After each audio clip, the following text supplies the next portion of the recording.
Unidade 1. O que é filosofia? Aula 4. Revisão e avaliação. Olá, alunos e alunas, professores e professoras presenciais. Eu sou o professor Dário Pinheiro. Vamos dar continuidade à unidade 1 do componente curricular Filosofia para Educação de Jovens e Adultos da primeira fase. Vamos agora à nossa revisão.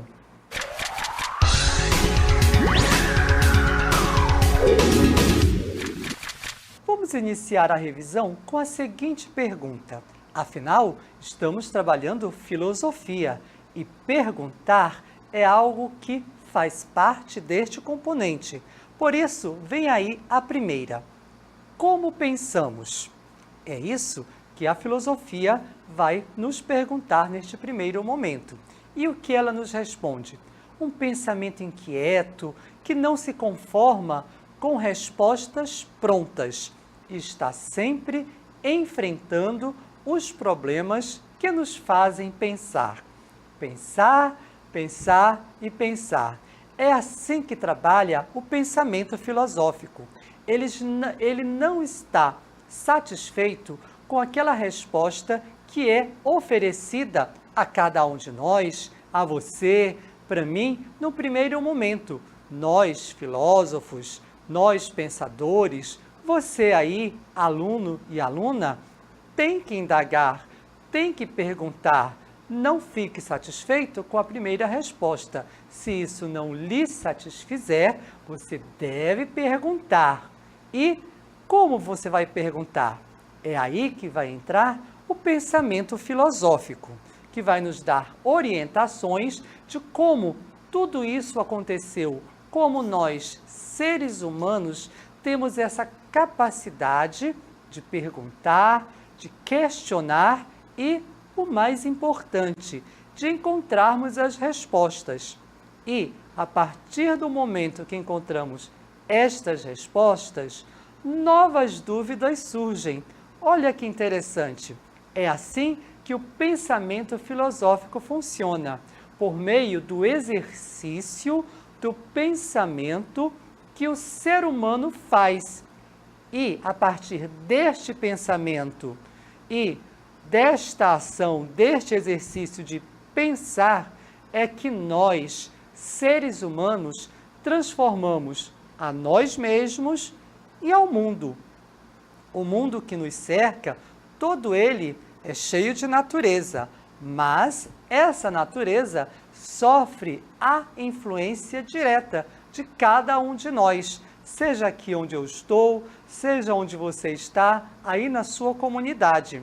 E isto tem uma origem, isto teve um começo, que a filosofia vai nos responder e, ao mesmo tempo, vai nos trazer outros questionamentos. E isso é que é importante, e isso é o que faz com que nós sejamos humanos e que a cada dia tenhamos a possibilidade de promover mudanças, seja em nós mesmos ou no meio em que nós vivemos. Então, como é que se forma a filosofia e o pensamento conceitual? A filosofia, como já diziam lá os gregos, é o amor pela sabedoria. Exatamente, é gostar, é querer o saber. Ela não é a sabedoria. Vejam bem, a filosofia não é a sabedoria, mas sim uma relação com o saber, que implica um movimento de construção e de busca da sabedoria. Lembram quando nós dissemos que nós, ao pensarmos, ao questionarmos, estamos modificando a nós mesmos e ao mundo que nos cerca? Isto é um movimento. O fato de eu estar aqui falando, você aí me ouvindo, pensando, refletindo, isso significa um movimento em busca do saber. E é aí que a filosofia vai entrar com o pensamento conceitual, que é diferente de opinião, porque filosofia e opinião também são coisas diferentes. A opinião é um pensamento subjetivo. O que é um pensamento subjetivo? Aquilo que eu penso, aquilo que você pensa. Talvez assim, sem um critério, sem um rigor científico, sem um método específico. É uma ideia vaga sobre a realidade, que não tem fundamentação e, na maioria das vezes, nem pode ser explicada. Ah, eu penso que é assim, mas não é assim. As coisas têm explicação, as coisas têm uma razão. A natureza, o movimento, o nosso pensar tem uma razão. E é aí que a filosofia vai chegar para trazer esta resposta metodológica, organizada, fundamentada em um pensamento, em um conceito, e não somente fundamentada numa opinião. Só uma opinião não pode ser aceita, ela tem que estar fundamentada. Mas existem outras formas de pensar e a filosofia nos traz isso, como a imagem que vocês estão vendo aí agora, que diz 1001 ideias. E eu digo para vocês, é 1.000.001, 2.000.001. Nós nunca paramos de pensar. Mas vou perguntar mais uma vez, nós sempre pensamos dessa forma? A sociedade humana, desde os seus primórdios, desde a Idade Antiga, sempre pensou da forma como nós pensamos hoje? Como a filosofia instituiu? Não, não foi sempre assim. No primeiro momento, nós tivemos o mito e a lenda. O mito e a lenda são explicações de fenômenos naturais. Explicações fundamentadas em quê? Em mitos e lendas. Por que que chove? Por que que faz sol? Por que que deu um trovão forte? Por que que o rio encheu demais? Ou secou demais? Sempre nas nossas comunidades ou sociedades consideradas primitivas ou originais, as explicações são mitológicas, são lendárias. Foi o deus da chuva, foi a deusa das águas, os peixes estão morrendo porque a mãe d'água está triste ou porque ela está chateada com aquela sociedade. Mas não é assim. Isso é uma explicação que a filosofia vai romper, mas nós queremos dizer que esta forma de pensar, ela existe. A filosofia apenas vem romper com isso, assim como vai romper também com alguns pensamentos religiosos, como religião e religiosidade. Religião é uma escolha, religiosidade é um sentimento. Esses dois tipos de pensar associados trazem até nós um senso comum. O mito, a lenda, a religião, a religiosidade nos traz ao senso comum, ou seja, um conjunto de crenças que é espontâneo, que não é crítico, que é subjetivo.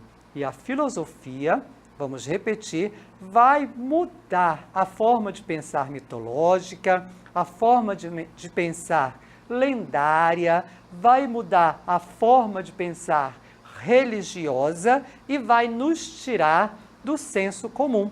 Não será mais subjetivo, será fundamentado em saberes, em sabedoria, em perguntas que serão respondidas com uma base concreta. É assim que é o pensamento filosófico. É a pergunta pelo que é. Observem bem a imagem que nós temos aí. Nós temos aí algumas pessoas nessas figuras perguntando: qual a origem de tudo o que vemos? Você vai dar uma resposta mitológica, uma resposta lendária ou vai ter uma resposta filosófica? De que são feitas as coisas à nossa volta? De que é feito a árvore, o ar, a luz do sol, a água? De que é feito? Como reconhecemos as coisas se elas mudam o tempo todo? A folha nasce, a árvore cresce, a flor gera um fruto, depois acaba, vira uma semente, nasce uma árvore de novo. Nós todos estamos mudando o tempo todo, assim como a natureza. Devemos confiar na aparência de algo? Boas perguntas, né? Não precisa responder agora, mas vamos dar continuidade à nossa aula de filosofia e sabermos como mudou do pensamento mitológico, do pensamento lendário, para o pensamento filosófico, baseado pela sabedoria ou pela busca às perguntas que acabamos de fazer. Existe um momento em que vamos passar do mito, do pensamento mitológico, para o pensamento racional, do mito para a razão, razão ou logos. Duas respostas foram dadas para esta passagem, como nós deixamos de pensar mitologicamente e como passamos a pensar racionalmente. A primeira resposta foi que a filosofia nasceu por uma ruptura radical com os mitos. Essa primeira resposta diz que a filosofia chegou e pá, rompeu com o pensamento mitológico, rompeu com o pensamento lendário. É uma resposta, mas temos outra. Os mitos estão profundamente entranhados nos modos de pensar e de sentir de uma sociedade. Embora tenhamos passado do pensamento mitológico para o pensamento racional, não podemos esquecer que os mitos, as lendas que estão na base da nossa sociedade ocidental, desde a sociedade grega antiga, elas ainda fazem parte da nossa sociedade. E, nessa segunda tentativa de resposta do rompimento do pensamento mitológico para o pensamento racional, acredita-se que os mitos estão na base da sociedade e é a partir deles que conseguimos desenvolver o pensamento mitológico ou o pensamento racional para as respostas às perguntas que sempre estamos fazendo. Mas houveram condições históricas que propiciaram, que favoreceram o surgimento deste modo de pensar, que é o modo de pensar filosófico. Quais foram essas condições históricas que fizeram com que o homem deixasse de pensar somente através de mitos e lendas e começasse a pensar racionalmente? Um dos primeiros fatores foram as viagens marítimas. Sim, quando o homem começou a sair lá do seu país, lá do seu continente, lá da sua tribo e começou a viajar pelos mares. Por quê? Por exemplo, diz um mito que depois do outro lado do rio, depois daquele mar, só existem seres mitológicos, né? Ou então que não existe nada, ou então que é o fim do mundo. E não é. Quando os homens começaram a viajar pelos mares, eles viram que os locais que os mitos diziam ser habitados por deuses, titãs, heróis, na verdade, eram habitados por outros seres humanos. Sim, lá do outro lado do rio existe outra sociedade. Lá do outro lado do Oceano Atlântico existe uma outra sociedade humana, pessoas constituídas fisicamente, biologicamente, como eu, como você. Não existem deuses, não existem titãs do outro lado do oceano, nem tampouco heróis, somente outros seres humanos. Então, as viagens marítimas ajudaram a quebrar este pensamento mitológico. Mas a invenção do calendário também contribuiu para que o homem deixasse de pensar mitologicamente, deixasse de pensar que tudo era uma lenda, que tudo era vontade dos deuses, quando ele percebeu que o tempo era algo que podia ser medido, que ele acontecia naturalmente, independente da vontade de qualquer um, que era uma coisa natural. Por exemplo, aqui na nossa região, uma época faz sol, outra época faz chuva. Na época da chuva, o rio enche, na época do sol, o rio seca. E isso não é porque os deuses querem ou não querem. No pensamento filosófico, isto tem uma explicação natural. Não é algo divino, não é algo incompreensível. O homem pode prever quando o rio vai secar, quando o rio vai encher, e existem estudos para isso. Por isso, a invenção do calendário para perceber as estações do ano, da seca, da cheia, nos locais onde tem primavera, verão, outono, inverno. Isso acontece o tempo todo, naturalmente. Não é algo incompreensível. A invenção da moeda também é outro fator histórico, é outra condição histórica que vai contribuir para que a filosofia se firme, para que a filosofia fique na nossa sociedade, pois a invenção da moeda revela uma nova capacidade de abstração e de generalização. Nossa, agora ficou difícil, professor. O que significa isso? Através da moeda, o homem começou a fazer comércio, passou a dar valor monetário, ou seja, determinado produto, determinada coisa vai valer tantas moedas.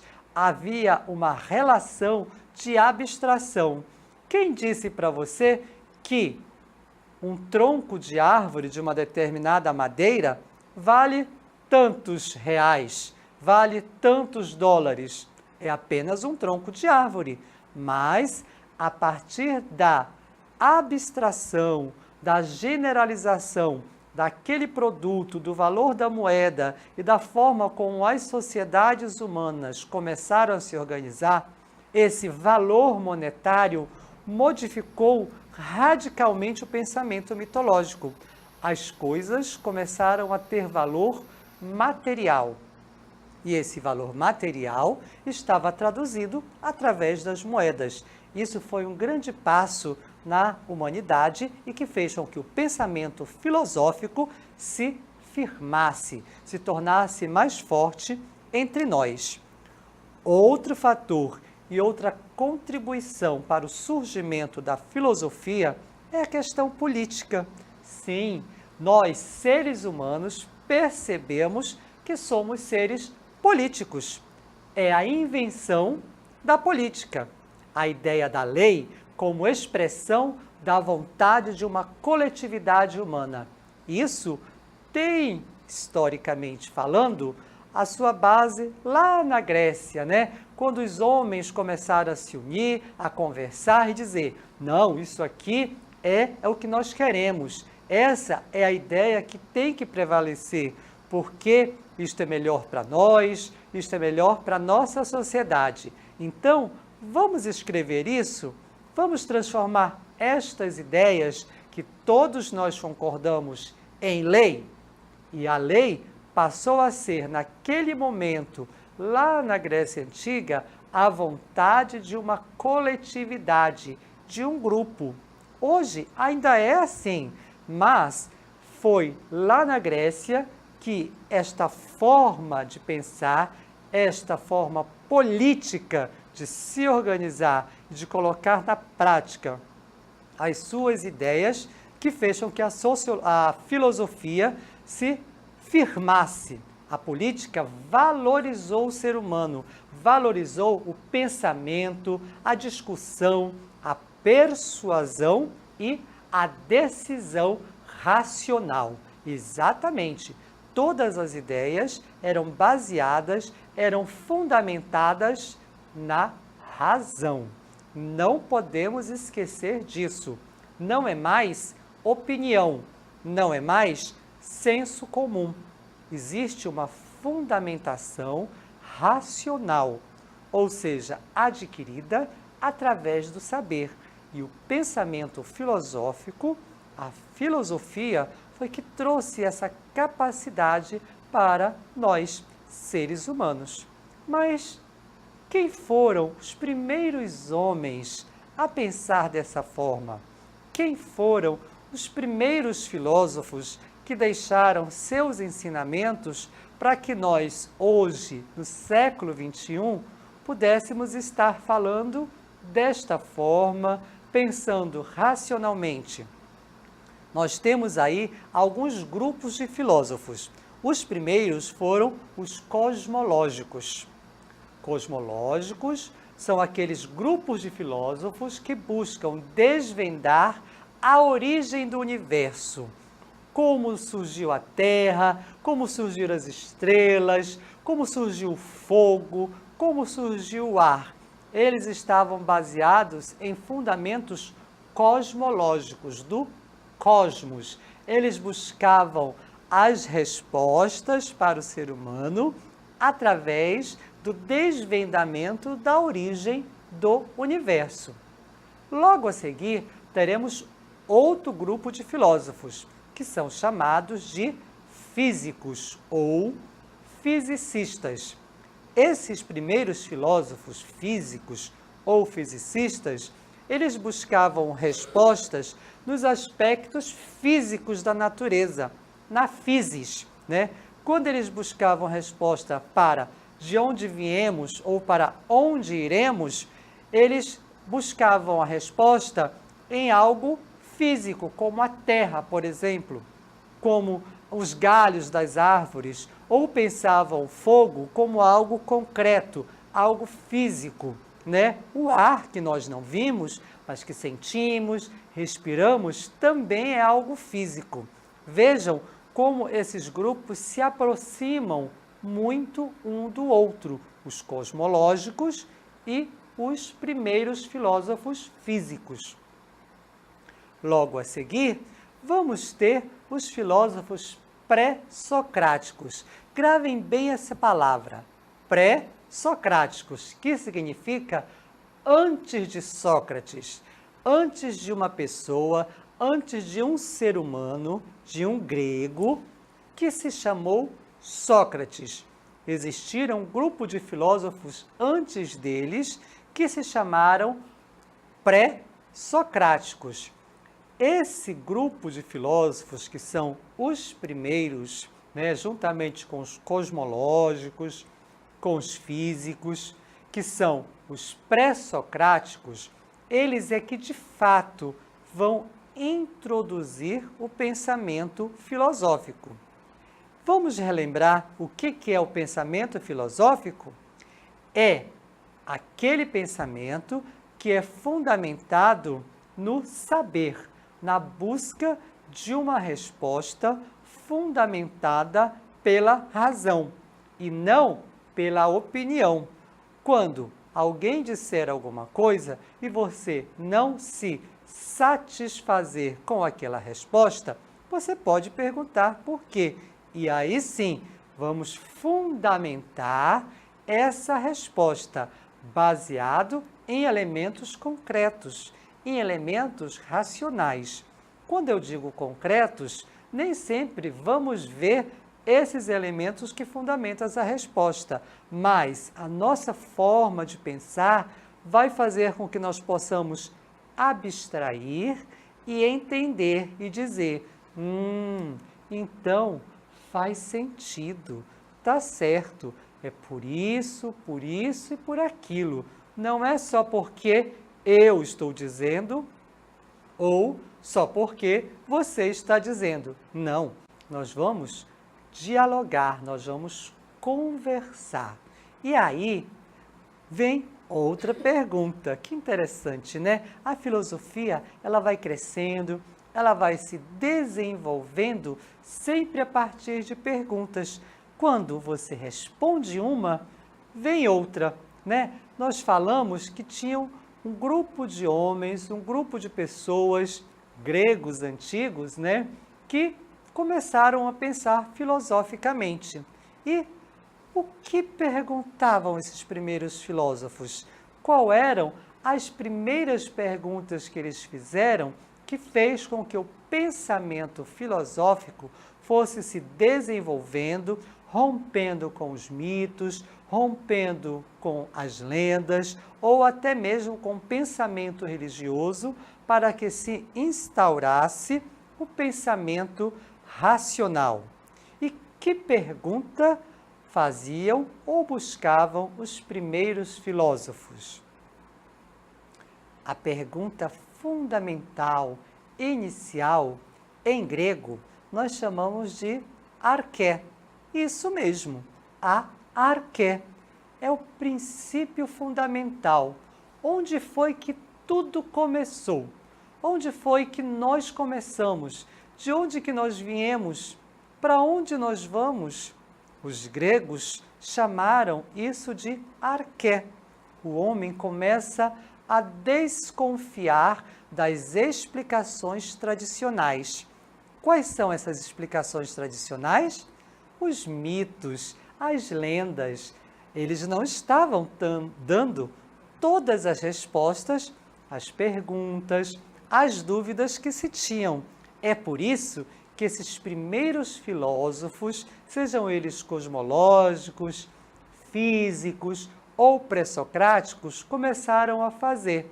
Não, esse mito, essa lenda não está respondendo. Vamos partir para arché. E quem foram esses primeiros homens? Um dos primeiros que a história registra é Tales. Tales nasceu na cidade de Mileto, lá na Grécia Antiga. E para Tales, da cidade de Mileto, a arché, o princípio fundamental, era a água.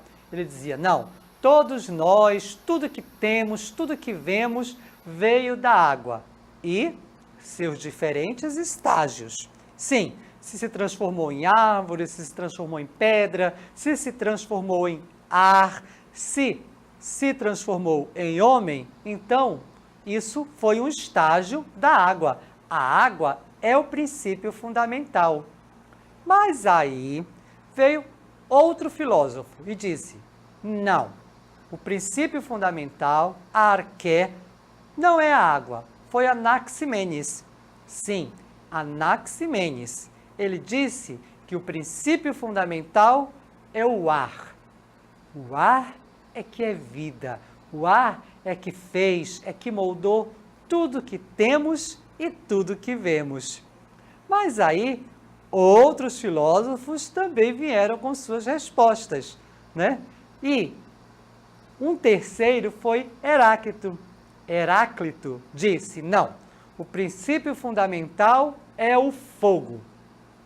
É o fogo que tem o poder para transformar tudo, vir a ser. Tudo que passar pelo fogo, tudo começa no fogo e ele é que transforma toda a natureza e nos transforma também. Heráclito respondia que a arché, o princípio fundamental, era o fogo. Ele é que transforma tudo. Mas temos aí um quarto filósofo que institui um outro princípio fundamental, que é Parmênides. Parmênides diz que a arché, princípio fundamental, é o ser. O ser é que faz tudo acontecer. Todas as transformações são falsas percepções, são falsas sensações, que tudo está atribuído ao ser. E aí, qual seria a resposta? Qual seria o princípio fundamental de acordo com esses primeiros filósofos? Seria a água? Seria o ar? Seria o fogo? Seria o ser? Foram excelentes perguntas que eles fizeram, Foram excelentes afirmações que eles fizeram. E nós, no decorrer de nossas aulas, vamos entender melhor um pouco disso. O importante é sabermos que essa forma de pensar, através do questionamento, da busca, da relação do homem, de nós, com o saber, com a sabedoria, é que instituiu a filosofia, ou o pensamento filosófico. É a partir daí que vamos conhecer o mundo que nos cerca. Essas foram as primeiras informações que nossos filósofos gregos nos deram lá na Grécia. A partir daí, a partir das viagens marítimas, da política, das conversas e de outros, é que estamos aqui conversando. A sua aula continua no próximo vídeo.